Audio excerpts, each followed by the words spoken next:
La plus grande tromperie de l'outil le plus important de l'État profond. Il s'agit de l'USAID. Mais avant de rentrer dans ce thème, avant de le développer davantage, je voudrais vous dire qu'il y a plus de 90% des gens qui nous regardent qui ne sont pas encore abonnés. Donc, je vais vous inviter à vous abonner parce que ça va nous aider et ça va surtout aider à répandre toutes ces informations davantage envers davantage de personnes.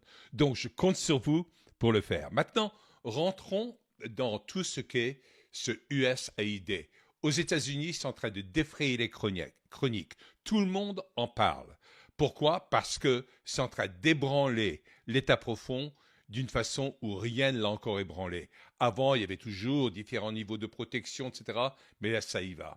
L'USAID, ou USAID, hein, on le prononce si on fait le AID en aid, en tant que aid également, ça veut dire quoi? US, on sait, c'est les États-Unis, et AID, c'est l'Agence pour le développement international, Agency for International Development. Alors, quelque part, dans l'appellation, c'est assez ambigu. Et donc, on peut appeler ça aid. On croyait vraiment que c'était destiné à aider d'autres pays et que les États-Unis, dans leur magnificence, leur générosité absolue, étaient en train de chercher à aider d'autres pays. Moi-même, je suis tombé dans le panneau.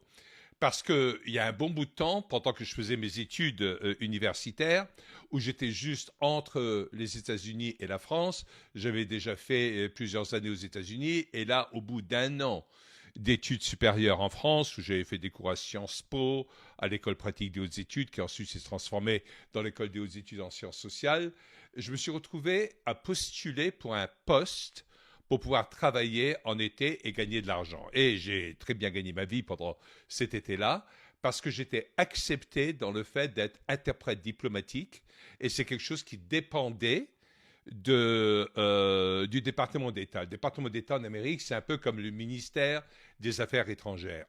Et pendant cet été-là, pendant un mois entier, j'ai eu l'occasion de voyager à travers tous les États-Unis avec le vice-recteur de l'université de Kinshasa. À l'époque, ça s'appelait le Zaïre. Aujourd'hui, on sait que c'est la République démocratique du Congo. Et il s'appelait Alphonse Elungu. Et j'ai voyagé avec lui et j'ai assisté à énormément de réunions où j'ai appris beaucoup. Et dans beaucoup de ces réunions, on parlait à M. Elungu à l'époque du fait que les États-Unis étaient prêts à l'aider par le biais de USAID, USAID. Et donc, moi-même, comme il fallait que je traduise de l'anglais en français à M. Elungu, je traduisais USAID comme aide des États-Unis. Vous voyez? Donc, même moi, qui pourtant je pensais être un très bon interprète, je suis tombé dans le panneau de représenter le USAID en tant qu'aide américaine auprès de pays du tiers-monde et dans le fait de pouvoir faire des choses. Et a posteriori, quand j'ai commencé à y réfléchir, je me suis dit, mais chaque fois, il y avait des gens qui insistaient sur l'importance que quelqu'un qui pourtant a un poste quelconque, un vice-recteur de l'université Kinshasa, c'est pas le plus haut des niveaux, mais quand même, c'est un niveau influent pour l'attirer vers le fait de participer à USAID. C'est bien plus tard que j'ai compris que pour comprendre les raisons pour lesquelles les choses étaient faites, il fallait toujours suivre l'argent. Alors d'où vient ce USAID ou USAID? Eh bien, ça a été créé en 1962-63 par là, par John Kennedy. Pourquoi? Parce qu'à l'époque, John Kennedy avait des gros problèmes avec la CIA, où la CIA en faisait à sa tête. À la tête de la CIA, il y avait Alan Dulles. Dulles, ça s'écrit Dulles en français, D-U-2-L-E-S, qui était à la tête de la CIA, et il en faisait qu'à sa tête, il s'en fichait complètement des opinions de John Kennedy. D'ailleurs, il allait contre des politiques de John Kennedy en Afrique qui voulaient mettre fin à des guerres et réellement amener de l'aide à des pays africains, alors que la CIA était dans le business de renverser du gouvernement, de faire déjà ce qu'on appelle aujourd'hui des révolutions de couleur, afin d'avoir son influence dans ce domaine-là. Et il y avait déjà un conflit énorme entre la CIA et John Kennedy au moment de la crise de la baie des Cochons et de la crise des missiles nucléaires avec Cuba en 61. Et c'est grâce à Robert Kennedy Senior, qui était le frère de John Kennedy également, qui se sont rapprochés de Khrouchtchev, qui était à la tête de l'URSS à l'époque, et qui a évité la guerre nucléaire.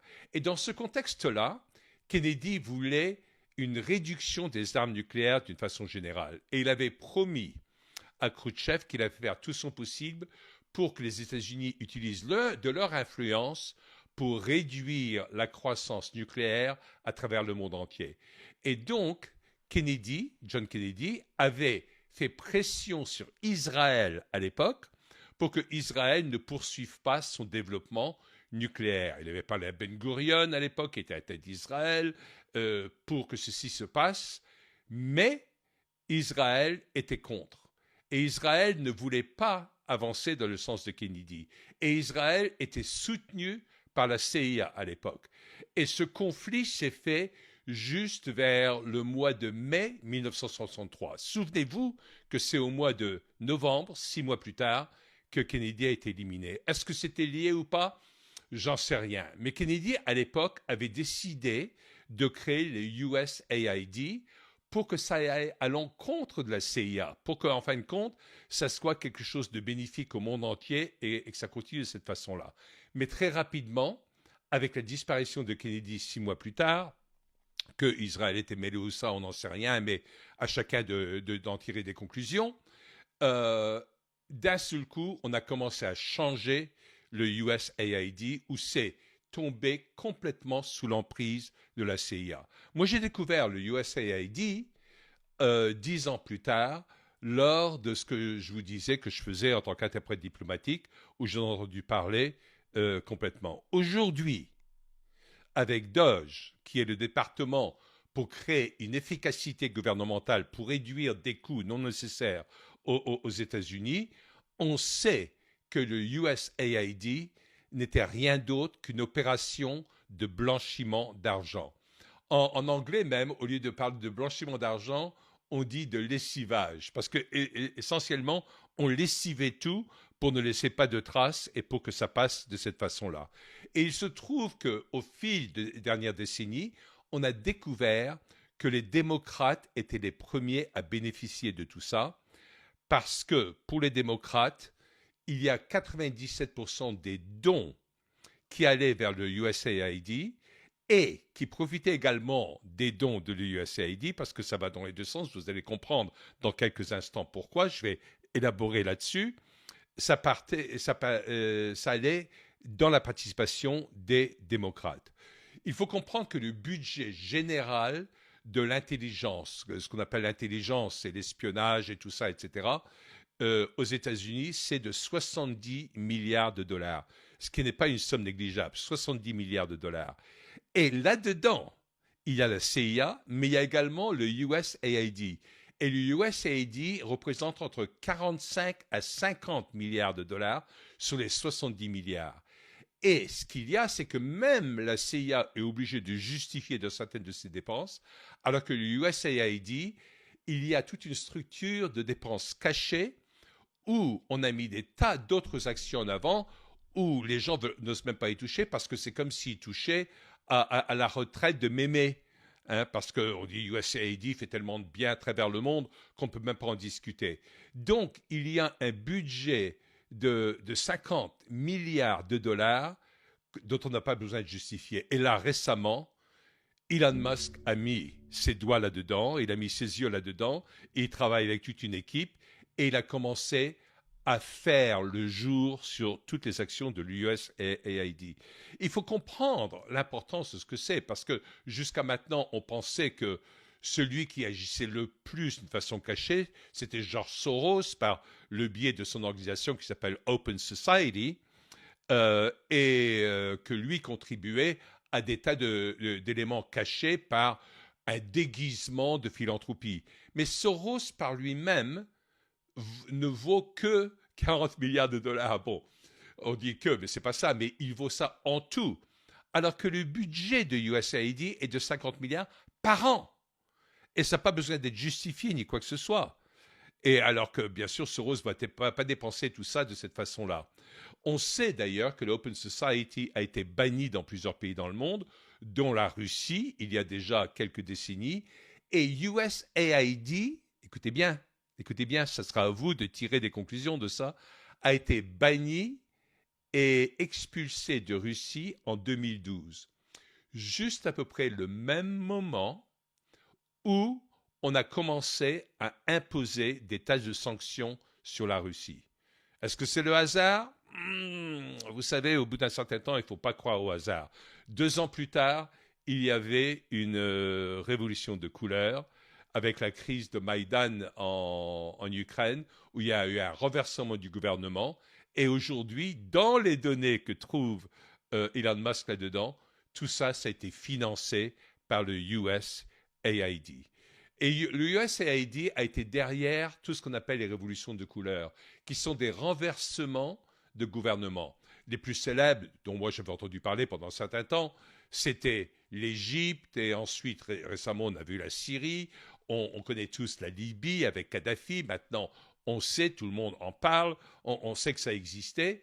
Mais aujourd'hui, quand on commence à creuser dedans, la première révolution de couleur a eu lieu vers la fin des années 60. Et vous savez où? En France. Mai 68 a été une révolution de couleur financée par la USAID. Pourquoi? Parce que la CIA en voulait à mort au général de Gaulle, au président de Gaulle à l'époque, parce que lui, il voulait justifier de l'utilisation de l'or, de l'argent aux États-Unis, etc. Et il voulait récupérer l'or contre les dollars qu'ils avaient. Il fallait éliminer toute personne qui allait chercher à avoir une indépendance. Souvenez-vous, Kadhafi a cherché à faire la même chose après. Moubarak en Égypte de la même façon. Donc ces gens-là, il fallait qu'ils soient éliminés, et c'est là où le USAID a fait ça. Alors comment est-ce qu'ils ont fait tout ça?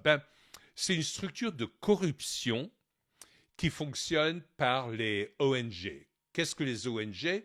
Les ONG, c'est les organisations non gouvernementales, où on crée une organisation, on pris notre organisation, etc., et on donne de l'argent à une organisation qui a tout un titre ronflant sur le fait qu'ils vont faire des bonnes choses, etc., tout comme l'UNICEF qui s'occupe des enfants pour les Nations Unies, jusqu'à ce que moi-même j'ai découvert dans certaines situations en Afrique que les agents de l'UNICEF échangeaient de la nourriture contre des faveurs, je ne vais pas vous expliquer lesquelles, sinon on va être banni de YouTube, mais auprès des enfants. Vous voyez ce que je veux dire?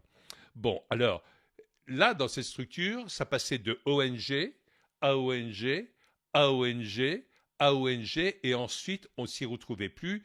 Il aurait fallu que des gens dédient leur vie entière pour pouvoir exposer tout ça. Et c'est ça la force d'une grande bureaucratie quand elle est organisée de cette façon-là. Et tout ça ensuite, ça venait du soutien de certains démocrates, et ensuite l'argent revenait pour financer les élections des mêmes démocrates, pour financer leur campagne.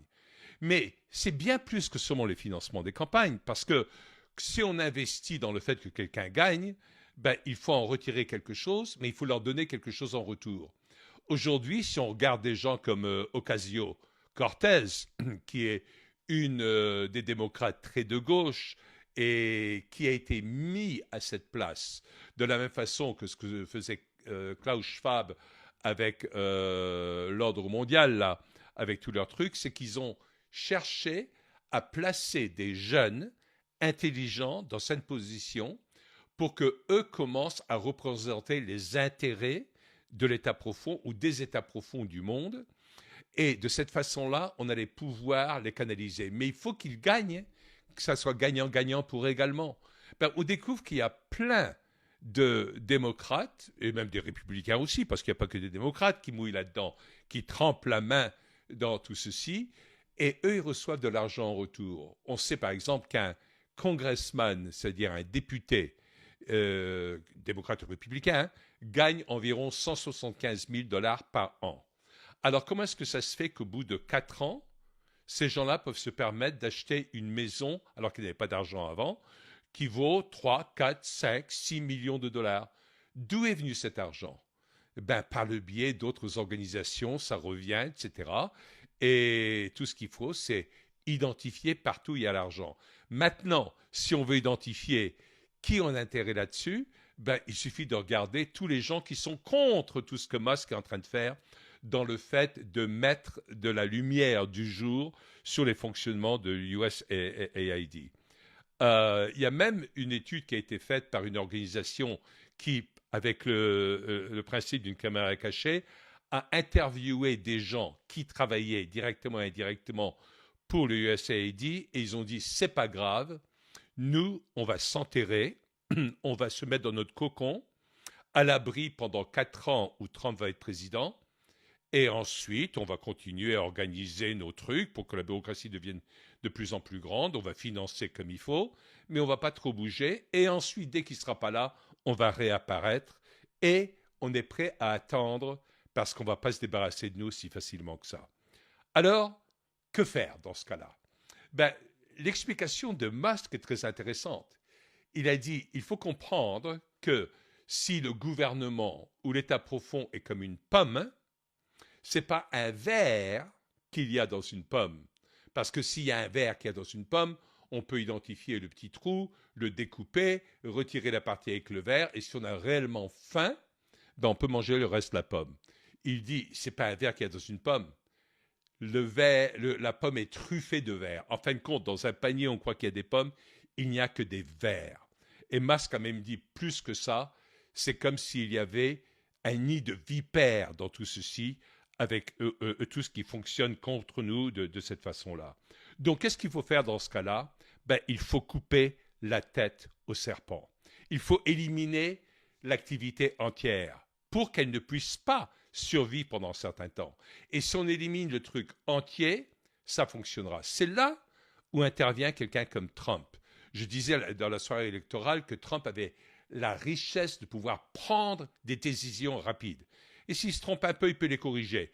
Et Musk est le même. Musk a créé une équipe de jeunes ingénieurs, des mecs de 21, 22 ans, etc., qui travaillent dans certains bureaux à la Maison-Blanche en ce moment et qui y vivent. Et ils travaillent 18 heures par jour. Donc, pourquoi? Parce qu'ils sont passionnés dans le fait de découvrir des choses. Maintenant qu'ils ont accès pour faire la lumière de nouveau, ils vont continuer à travailler là-dessus. Donc, toute cette équipe DOGE, le département pour l'efficacité gouvernementale, les jeunes ont même reçu des menaces de mort. Et Musk a dit, on va contre-attaquer en justice contre tous les gens qui le disent, parce que ces mecs-là, c'est des férus de l'informatique, ils savent reconnaître qui les attaque, d'où viennent ces attaques, et donc il va y avoir un contre-pouvoir qui va être très fort. C'est marrant que les gens qui sont au pouvoir soient obligés d'organiser un contre-pouvoir pour démonter un des outils les plus forts de l'État profond. Donc, il faut comprendre tout ce que faisait l'USAID. Il finançait également toute la censure par le biais de pays étrangers. Par exemple, en France, on n'a pas le droit d'avoir Rumble. Rumble, certains d'entre vous ne le connaissent pas, mais c'est le premier concurrent de YouTube. Et je sais, je suis sur YouTube, j'en parle, mais Rumble est en train de grandir. En bourse, ça grandit énormément. Et tous les actionnaires dedans viennent de partout. Ce n'est pas seulement une entité qui est dirigée par Google, des choses comme ça, etc. Mais donc, eux finançaient la censure dans de nombreux pays. Aujourd'hui, dans les pays occidentaux, notamment les pays européens, et pendant un certain temps en Amérique également, jusqu'à la venue de Trump, la censure est en train de battre son plein. En Russie, on peut écouter toutes les télés françaises, américaines, tout ce qu'on veut, etc. En France, on n'a pas le droit d'avoir accès à RT, par exemple, qui est Russia Today, qui est une télévision russe. Et je ne suis pas en train de défendre les Russes ni quoi que ce soit. C'est seulement pour vous donner des exemples de l'amplitude de ce qu'il y a. Pour les démocrates aujourd'hui qui sont en train de paniquer parce que d'un seul coup, ils se voient avec tout leur vivre coupé parce que quand Trump prend une décision, il coupe tout de suite, plus de fric. Pas seulement plus de fric, mais même par le biais du département du Trésor, ce qui est un peu le ministère des Finances aux États-Unis, il coupe la possibilité d'écrire des chèques à certaines entités. Et pour les démocrates, ils sont en train de gueuler, ils disent ce que Trump est en train de faire, ce que Musk est en train de faire, c'est pire que le 11 septembre. Pourquoi? Parce qu'on est en train de toucher à leur enrichissement, à l'enrichissement des politiques de cette façon-là. Alors, on va développer tout ça bien plus encore davantage parce que vous verrez que ce qui est en train de se passer avec l'USAID, c'est qu'un début d'une des têtes de l'État profond, mais ça va avoir des effets sur des tas d'autres pays, y compris tous les pays occidentaux, y compris tous les pays européens, parce que les gens, d'un seul coup, vont commencer à se poser des questions sur la corruption et vont pouvoir se dire, ben, il doit y avoir le même genre de corruption chez nous. Et on va commencer à penser en ces termes-là. Parce que pendant un certain temps, toute notre pensée est guidée à force de répéter que les autres sont en train de nous attaquer. On ne regarde pas tous les coupables. Alors, on va développer ça bien davantage dans certaines des choses qu'on va faire. Alors, je voulais vous dire, ça va être très important dans ce contexte-là pour vous de vous abonner, de liker et de partager ceci. Ça va nous aider à répandre tout ce qu'on est en train de dire à davantage de personnes. Et là, très bientôt, on va avoir 3 séries exclusives. On va vous en parler dans les jours qui viennent sur notre chaîne ici, sur comment vous allez pouvoir vous abonner aux séries exclusives et également. On va pouvoir aller bien plus en profondeur dans ce genre de choses, y compris avec des lives, avec d'autres choses. On va pouvoir être en interactif. Donc, ne les ratez pas parce que c'est aujourd'hui qu'il faut s'équiper. Chacun d'entre nous, c'est notre responsabilité. Il ne s'agit pas d'être tout simplement spectateur, mais il faut qu'on s'équipe, qu'on s'arme pour être au courant de tout. Et notre premier live dans ce contexte-là va être ce lundi 10 février qui vient à 20h sur notre chaîne YouTube. Donc, je vous donne rendez-vous à ce moment-là et on va commencer à approfondir toutes ces choses-là davantage. J'espère que vous êtes aussi emballés que moi dans le fait de faire la lumière sur tout ceci.